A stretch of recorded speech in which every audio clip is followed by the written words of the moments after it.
Now that you've started thinking about what change means in your life, how changing your eating habits will impact your life, and noting that change is everywhere, it's time to turn the spotlight inwards and identify where your resistance to change is coming from. Who said anything about resistance? Well, let's get real here. Who hasn't gotten the pre-change jitters at some point or other? It's part of life. And yet, if you're not a self-awareness guru, or even if you are, it's hard to know exactly where those jitters come from. CBT, Cognitive Behavioral Therapy, teaches that it's your beliefs that shape your feelings and ultimately your behaviors.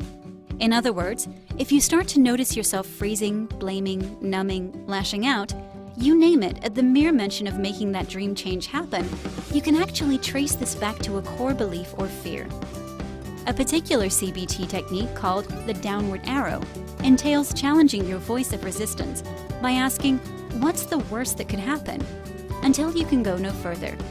This will help you recognize that the worst-case scenario isn't always as bad as you feared and can help you put your core fears into sharper focus.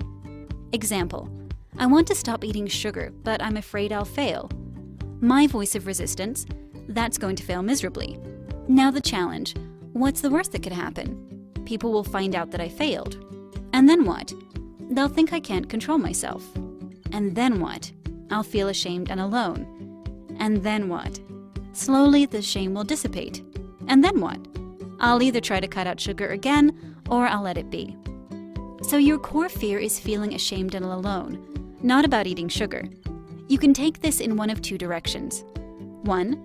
Decide that the core fear, belief is illogical, unfounded, or disproportionate to the change you're trying to make, and then dismiss it. For example, what's the worst that would happen if I felt ashamed and alone? I would be upset, and then what? My friends would get over it and life would continue. 2. Decide that the core fear, belief, is significant and take steps to work through it. This might involve seeking the help of a professional, but in the example above, being discreet about the changes you're making could stop the worst-case scenario from happening altogether. Or defining your goal as cutting back on sugar could increase the probability and definition of success. So, what are some of your core beliefs?